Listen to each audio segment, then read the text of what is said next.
Hello everybody, this is a video response to Natural Southern Girl's question about things that make you go, Evelyn, I just finished watching that not too long ago, and your comments regarding your lock journey and how people are perceiving you, it's humorous, but it's also really true. To tell you the truth, I started my lock journey back in January of this year, January 4th, 2008, and all of the people that I work with now, I manage a retail fabric store, and all of my co-workers are white in that particular store, the store that I manage.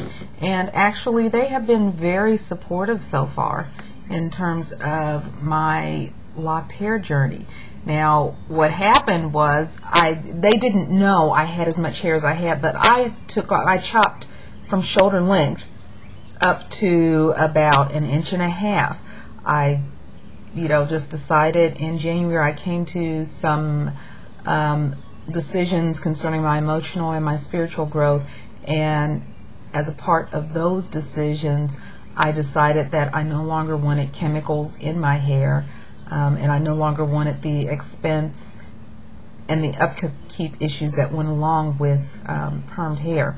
So I made the decision, was very firm in it, went in, had my hair cut to that 1.5 inch mark, and then I had the loctician install comb coils so I could begin my locks. And my comb coils ended up about like that, all over my head. The funny thing was, of course, when I went back to work, of course, the ladies were just absolutely dumbfounded and shocked. And then when I told them how much hair she had cut off, they were even more amazed that I had gone through that. But then, once that sank in, they looked at me, and of course, not the cutest hair stage in the world with just little, what in the olden days they called little pickaninny knots all over my head, and lots of scalp showing, and basically looking like I was bald. They were very supportive. In fact, a lot of them thought that style in and of itself was really cute. Not my best look, in my opinion, but hey, got to start somewhere. And I knew that it wouldn't be too long before that grew out and transformed into something else. Anyway, they were very complimentary. They kept saying, "Oh my God, short hair really suits your face. You look really cute."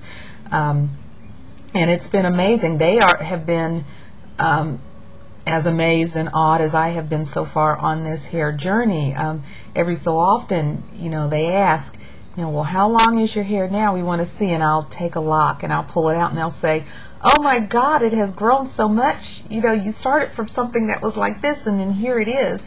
I took a ruler to my hair yesterday, and it's just about 6 inches now, starting from the 1.5 inches in January, and now it's the 22nd of June, and it's almost 6 inches. I think that's a pretty good gain in terms of growth in a very short period of time. But anyway, they are just fascinated with the texture of my hair. I mean, they ask me questions, and not questions to be facetious, but questions where they really want to know, how do you get your hair like that? What do you do to maintain it?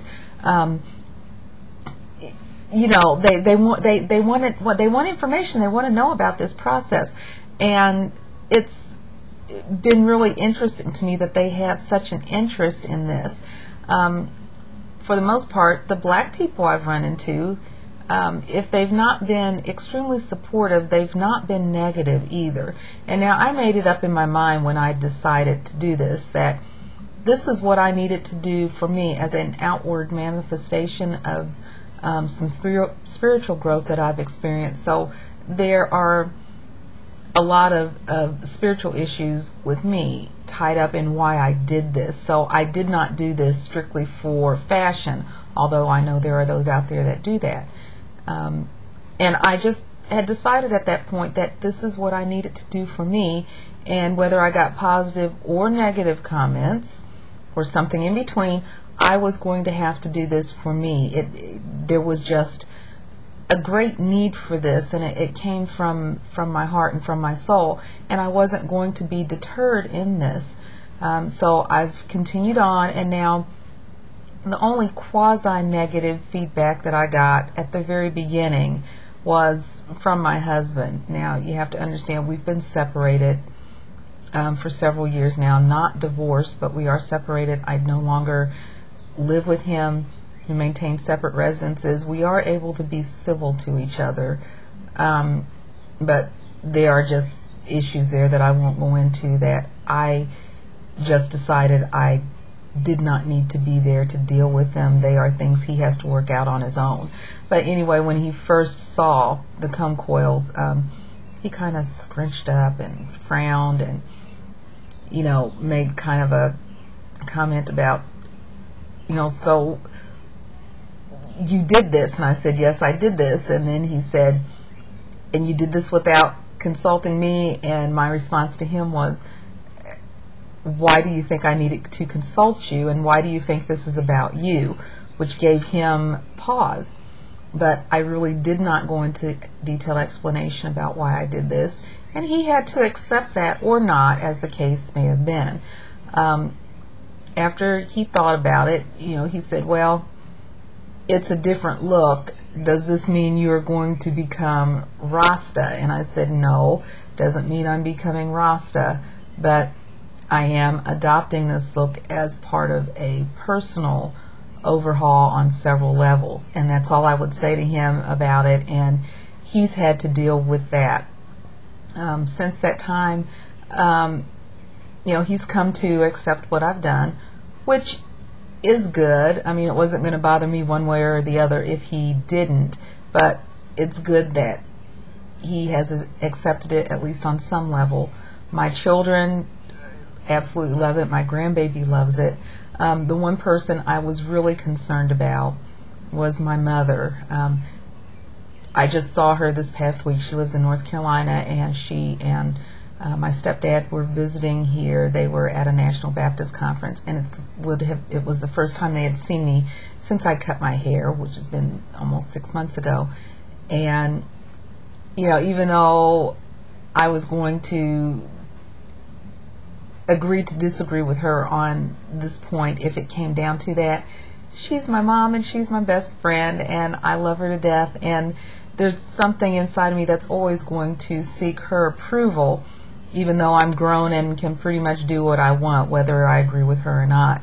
Anyway, when she saw me, you know, I did the little model spin thing so she could see everything on all sides, and she had seen pictures of me, but she said she would have reserved judgment until she saw me face to face.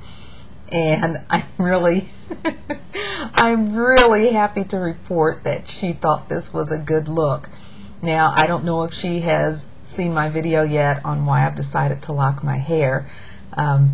I put that video out on YouTube primarily for my family so that I could give them some understanding as to why I did this. But anyway, as far as I know, she hasn't had a chance to look at it yet because she and my stepdad have been traveling. And so, as far as she knows, this is just kind of a fashion thing. But anyway, I want to say to you, don't let the naysayers and the haters get you down. You do what you need to do. Keep rocking the look. It looks beautiful on you. You are beautiful. You're just gorgeous. And I hope that once my lock matures, they look half as gorgeous as yours do. And, you know, you're a beautiful person inside and out. I thank you very much for allowing me this time to respond to you. And you be blessed, and you stay blessed. And I send hugs and peace and much love to you. And I wish you the very best on your journey. Thank you. Take care. Bye-bye.